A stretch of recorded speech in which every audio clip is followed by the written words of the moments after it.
is foul, and foul is fair, hovering through the fog and filthy air.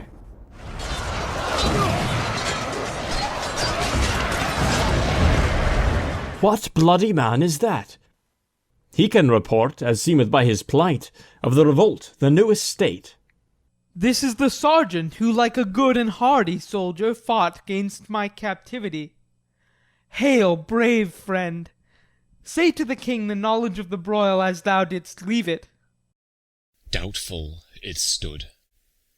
The merciless MacDonald, worthy to be a rebel, from the western isles of kerns and gallow-glasses is supplied. But all's too weak, for brave Macbeth, well he deserves that name, disdaining fortune, with his brandished steel, which smoked with bloody execution, like Valour's minion, carved out his passage till he faced the slave, which ne'er shook hands, nor bade farewell to him, till he unseamed him from the nave to the chaps, and fixed his head upon our battlements. Oh, valiant cousin, worthy gentleman! Who comes here? The worthy Thane of Ross. Whence camest thou, worthy Thane? From Fife, great king, where the Norweyan banners flout the sky and fan our people cold. Norway himself, with terrible numbers, assisted by that most disloyal traitor, the Thane of Cawdor, began a dismal conflict, till that Bellona's bridegroom, lapped in proof, confronted him with self-comparisons, point against point, rebellious, arm against arm, curving his lavish spirit, and to conclude, the victory fell on us. Great happiness! No more that Thane of Cawdor shall deceive our bosom interest. Go, pronounce his present death, and with his former title greet Macbeth. I'll see it done. What he hath lost, noble Macbeth hath won.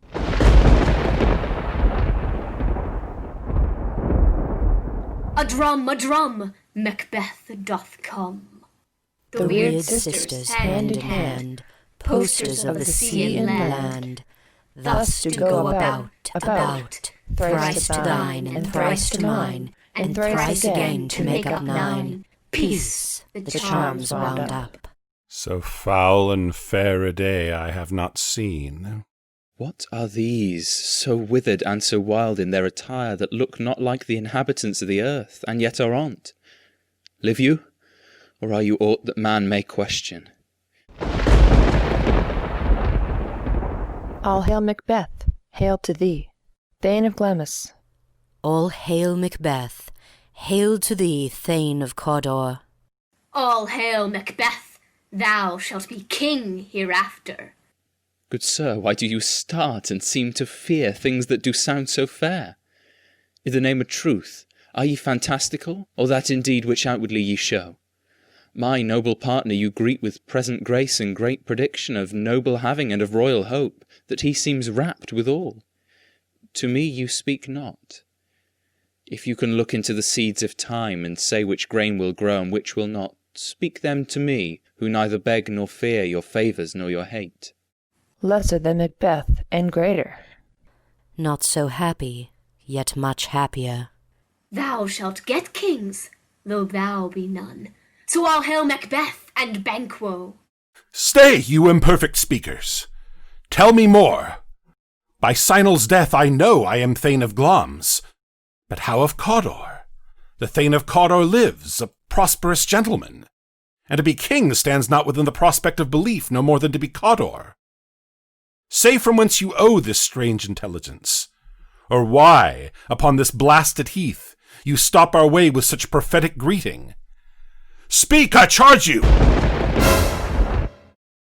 The earth hath bubbles as the water has, and these are of them. Whither are they vanished? Into the air. Were such things here as we do speak about? Or have we eaten on the insane root that takes reason prisoner? Your children shall be kings. You shall be king. And Thane of Cawdor too, were it not so? Who's here? The king hath happily received, Macbeth, the news of thy success, and, for an earnest of a greater honour, he bade me from him call thee Thane of Cawdor, in which addition hail, most worthy Thane, for it is thine. What? Can the devil speak true? This supernatural soliciting cannot be ill, cannot be good. If ill, why hath it given me earnest of success, commencing in a truth? I am Thane of Cawdor. If good, why do I yield to that suggestion, whose horrid image doth unfix my hair, and make my seated heart knock at my ribs against the use of nature? Present fears are less than horrible imaginings. My thought, whose murder yet is but fantastical, shakes so my single state of man that function is smothered in surmise, and nothing is but what is not. Look how our partner's rapt. If chance will have me king, why chance may crown me without my stir. Come what come may, time and the hour runs through the roughest day. Give me your favor. My dull brain was wrought with things forgotten. Kind gentlemen, your pains are registered, where every day I turn the leaf to read them. Let us toward the king. Is execution done on Cawdor? Are not those in commission yet returned? My liege, they are not yet come back. But I have spoke with one that saw him die, who did report that very frankly he confessed his treasons, implored your highness pardon, and set forth a deep repentance. Nothing in his life became him like the leaving it. He was a gentleman on whom I built an absolute trust. O worthiest cousin, the sin of my ingratitude even now is heavy on me. Thou art so far before that swiftest wing of recompense is slow to overtake thee. Would thou hadst less deserved, that the proportion both of thanks and payment might have been mine. Only I have left to say, more is thy due than more than all can pay. The service and the loyalty I owe in doing it pays itself. Your highness' part is to receive our duties, and our duties are to your throne and state children and servants, which do but what they should, by doing everything safe toward your love and honor. Stars, hide your fires.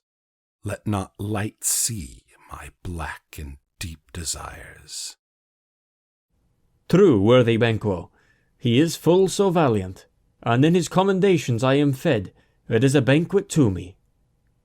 Let's after him, whose care is gone before to bid us welcome. It is a peerless kinsman.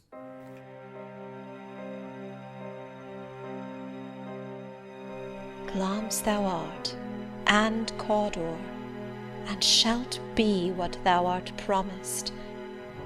Yet do I fear thy nature.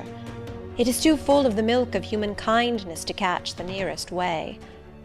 Thou wouldst be great, art not without ambition, but without the illness should attend it. Hie thee hither, that I may pour my spirits in thine ear, and chastise with the valour of my tongue all that impedes thee from the golden round, which fate and metaphysical aid doth seem to have thee crowned withal. What is your tidings? The king comes here tonight. Thou art mad to say it. Is not thy master with him? Who, were't so, would have informed for preparation?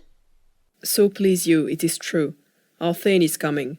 One of my fellows had the speed of him, who, almost dead for breath, had scarcely more than would make up his message. Give him tending. He brings great news. The raven himself is hoarse that croaks the fatal entrance of Duncan under my battlements. Come, you spirits that tend on mortal thoughts, unsex me here, and fill me from the crown to the toe top full of direst cruelty. Make thick my blood, stop up the access and passage to remorse, that no compunctious visitings of nature shake my fell purpose, nor keep peace between the effect and it. Come to my woman's breasts, and take my milk, for gall, you murdering ministers, wherever in your sightless substances you wait on nature's mischief. Come, thick night, and pall thee in the dunnest smoke of hell, that my keen knife see not the wound it makes, nor heaven peep through the blanket of the dark, to cry, Hold, hold! Great Glamis, worthy Cawdor! My dearest love, Duncan comes here tonight. And when goes hence? Tomorrow, as he purposes. Oh, never shall sun that morrow see. We will speak further. Only look up clear. To alter favour ever is to fear. Leave all the rest to me.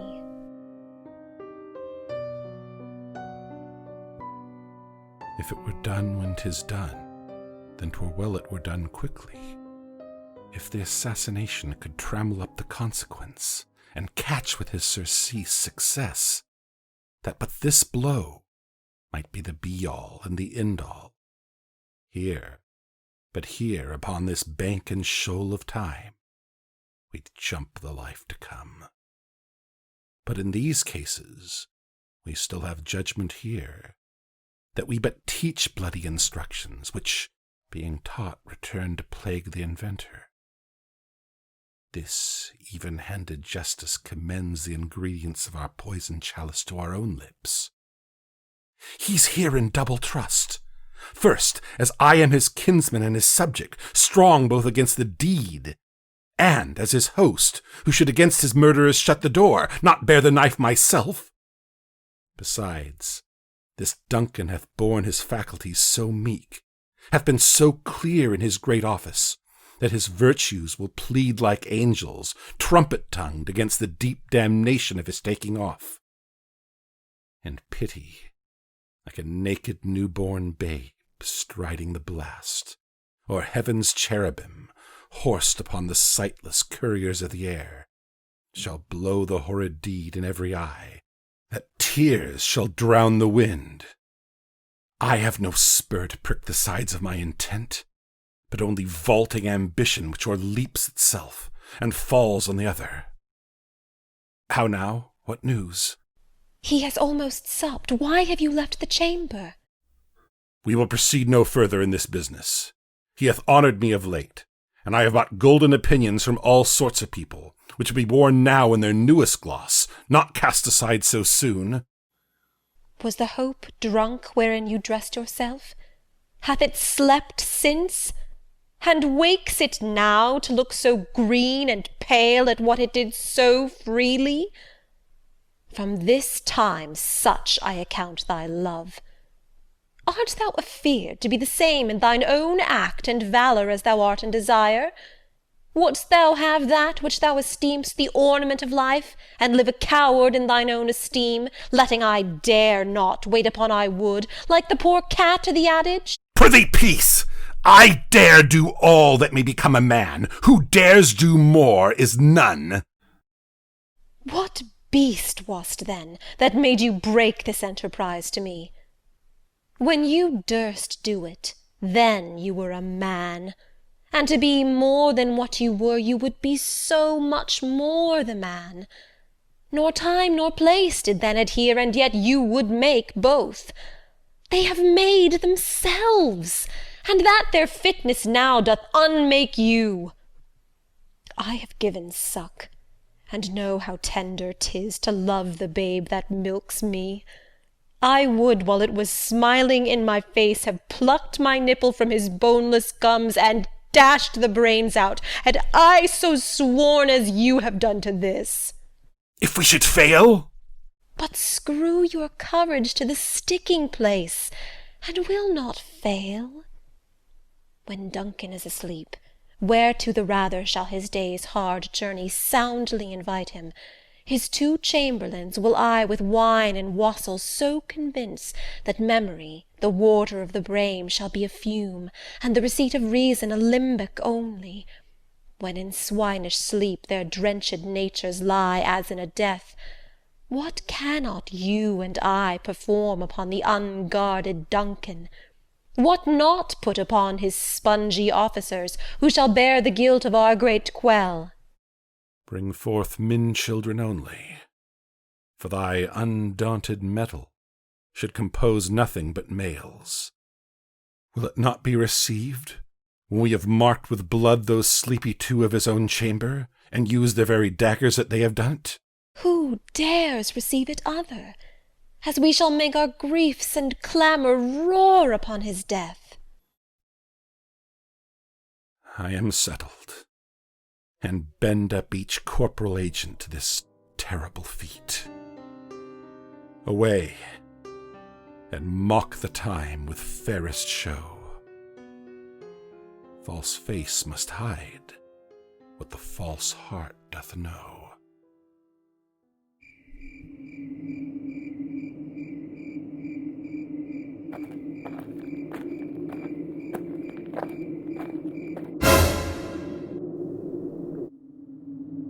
Is this a dagger which I see before me?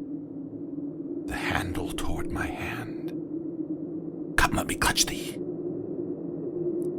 I have thee not, and yet I see thee still. Art thou not, fatal vision, sensible to feeling as to sight? Or art thou but a dagger of the mind, a false creation proceeding from the heat oppressed brain? I see thee yet, in form as palpable as this which now I draw. There's no such thing. Now, o'er the one-half world nature seems dead, and wicked dreams abuse the curtained sleep. Witchcraft celebrates pale Hecate's offerings, and withered murder, alarumed by his sentinel, the wolf, whose howls his watch, thus, with his stealthy pace, with Tarquin's ravishing strides, towards his design moves like a ghost. Whiles I thread, he lives. Words to the heat of deeds to cold breath gives. I go, and it is done. The bell invites me. Hear it not, Duncan, for it is a knell that summons thee to heaven or to hell. That which hath made them drunk hath made me bold. What hath quenched them hath given me fire. Hark! Peace! It was the owl that shrieked, the fatal bellman which gives the sterns good night. Alack, I am afraid they have awaked, and 'tis not done. The attempt and not the deed confounds us. Hark! I laid their daggers ready. He could not miss 'em. Had he not resembled my father as he slept, I had done it. My husband. I have done the deed. Didst thou not hear a noise? I heard the owl scream and the crickets cry. This is a sorry sight. A foolish thought to say a sorry sight. Methought I heard a voice cry, "Sleep no more." Macbeth does murder sleep, the innocent sleep, sleep that knits up the ravelled sleeve of care. The death of each day's life, sore labour's bath, balm of hurt minds, chief nourisher in life's feast. What do you mean? Still it cried, "Sleep no more," to all the house. Glamis hath murdered sleep, and therefore Cawdor shall sleep no more. Macbeth shall sleep no more. Go get some water and wash this filthy witness from your hand. Why did you bring these daggers from the place? They must lie there. Go, carry them, and smear the sleepy grooms with blood. I'll go no more. I am afraid to think what I have done. Look on't again I dare not. Infirm of purpose. Give me the daggers. The sleeping and the dead are as but pictures. 'Tis the eye of childhood that fears a painted devil. If he do bleed, I'll gild the faces of the grooms withal, for it must seem their guilt. Whence is that knocking? How is't with me, when every noise appalls me? What hands are here? They pluck out mine eyes. Will all great Neptune's ocean wash this blood clean from my hand? No, this my hand will rather the multitudinous seas incarnadine, making the green one red. My hands are of your colour, but I shame to wear a heart so white. I hear a knocking at the south entry. Retire we to our chamber. A little water clears us of this deed. How easy is it then? To know my deed, 'twere best not know myself. Wake, Duncan, with thy knocking! I would thou couldst! Here's a knocking indeed. If a man were porter of El Gate, he should have old turning the key. Knock, knock, knock. Who's there in the name of Beelzebub? Here's a farmer that hanged himself on the expectation of plenty. Come in time. Have napkins to know about you. Here you'll sweat for it. Was it so late, friend, ere you went to bed, that you do lie so late? Faith, sir, we were carousing till the second cock, and drink, sir, is a great provoker of three things. What 3 things does drink especially provoke? Marry, sir, nose painting, sleep, and urine. Lechery, sir, it provokes and unprovokes. It provokes the desire, but it takes away the performance. In conclusion, equivocates him in a sleep, and giving him the lie, leaves him. I believe drink gave thee the lie last night. That it did, sir. It in the very throat on me. Is thy master stirring? Our knocking has awaked him. Here he comes. Good morrow, noble sir. Good morrow, both. Is the king stirring, worthy Thane? Not yet. The night has been unruly where we lay. Our chimneys were blown down, and as they say, lamentings heard I, the air strange screams of death, and prophesying with accent terrible of dire compunction and confused events, new hashed to the awful time. The obscure bird clamoured the livelong night. Some say the earth was favourous, and did shake. 'Twas a rough night. Oh, horror, horror, horror! Tongue nor heart cannot conceive nor name thee. Confusion now hath made his masterpiece. Most sacrilegious murder hath broke ope the Lord's anointed temple, and stole thence the life of the building. Mean you his majesty? Approach the chamber, and destroy your sight with a new Gorgon. And do not bid me speak.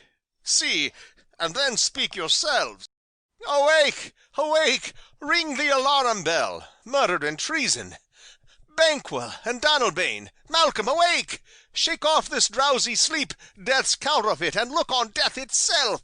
Up, up, and see the great doom's image. Malcolm! Banquo! As from your graves rise up! What's the business that such a hideous trumpet calls to parley the sleepers of the house? Speak! Speak! Oh, gentle lady, 'tis not for you to hear what I can speak. The repetition in a woman's ear would murder as it fell. Had I but died an hour before this chance, I had lived a blessed time. What is amiss? Your royal fathers murdered. Oh, by whom? Those of his chamber, as it seemed, had done it. Their hands and faces were embashed with blood. So were their daggers, which unwiped we found upon their pillows. Oh, yet I do repent me of my fury that I did kill them. Wherefore did you so? Who can be wise, amazed, temperate, and furious, loyal and neutral in a moment? No man!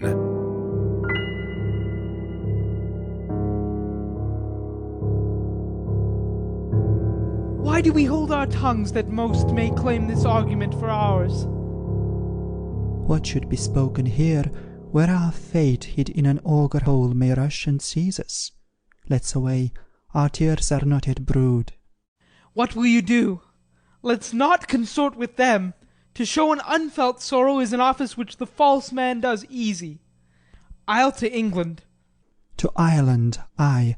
Our separated fortune shall keep us both the safer. Where we are, there is daggers in men's smiles. The near in blood, the nearer bloody. This murderous shaft that shot hath not yet lighted, and our safest way is to avoid the aim. Therefore to horse, and let us not be dainty of leave-taking, but shift away. There's warrant in that theft which steals itself when there's no mercy left. Is known who did this more than bloody deed. Those that Macbeth hath slain. Alas the day, what good could they pretend? They were suborned. Malcolm and Donalbain, the king's 2 sons, are stolen away and fled, which puts upon them suspicion of the deed. Then 'tis most like the sovereignty will fall upon Macbeth. He is already named, and gone to Scone to be invested.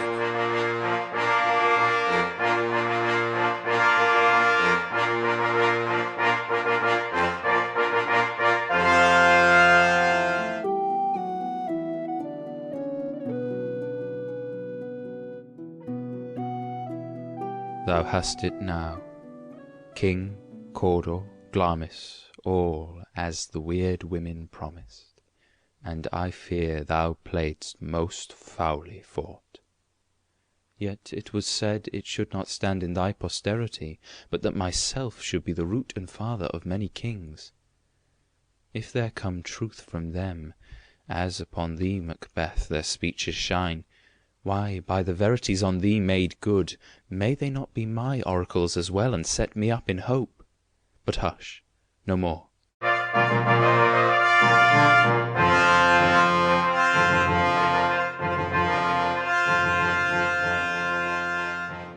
Here's our chief guest.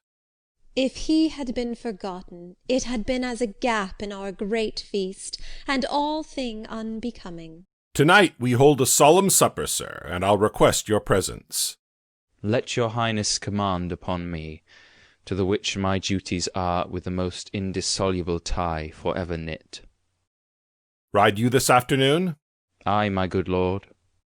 Goes Fleance with you? Ay, my good lord. Our time does call upon's. Farewell. Let every man be master of his time till 7 at night. To make society the sweeter welcome, we will keep ourselves till supper time alone.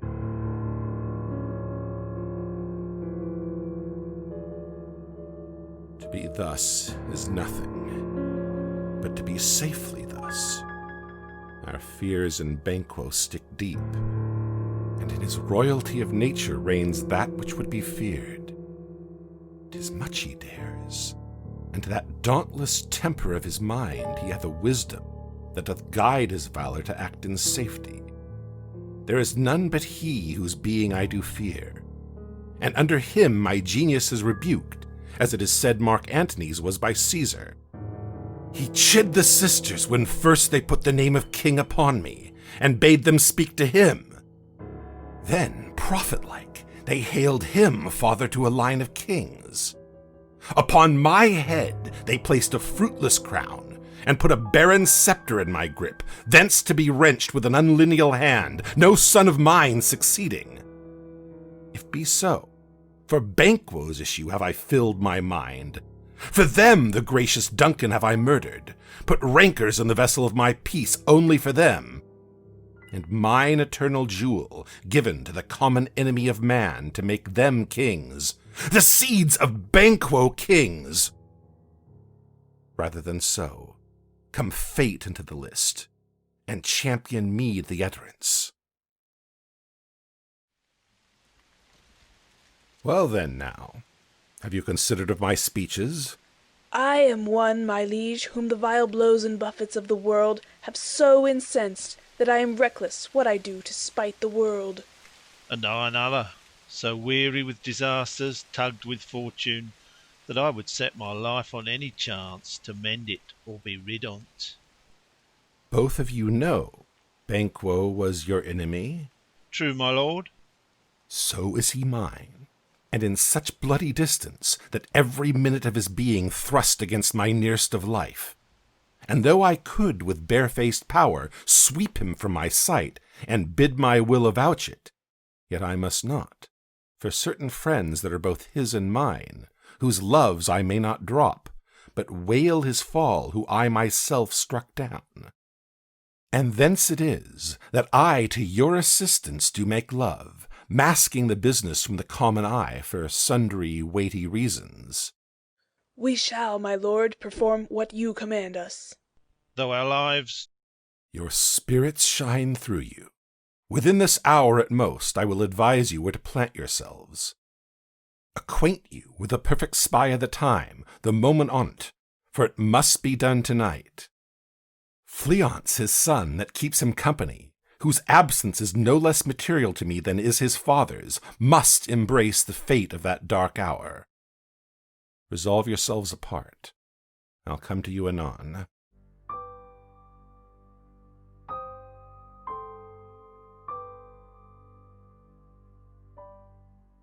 Naught's had, all spent, where our desire is got without content. 'Tis safer to be that which we destroy, than by destruction dwell in doubtful joy. How now, my lord? Why do you keep alone? Things without all remedy should be without regard. What's done is done. We have scorched the snake, not killed it. She'll close and be herself, whilst our poor malice remains in danger of her former tooth. Duncan is in his grave. After life's fitful fever he sleeps well. Treason has done his worst, nor steel, nor poison, malice domestic, foreign levy, nothing can touch him further. Come on, gentle my lord, sleek o'er your rugged looks. Be bright and jovial among your guests tonight. Oh, full of scorpions is my mind, dear wife. Thou know'st that Banquo in his Fleance lives. But in them nature's copies not a turn. There's comfort yet. They are assailable. What's to be done? Be innocent of the knowledge, dearest Chuck, till thou applaud the deed. Thou marvelst at my words, but hold thee still. Things bad begun make strong themselves by ill. So prithee go with me. It is concluded. Banquo, thy soul's flight, if it find heaven, must find it out tonight.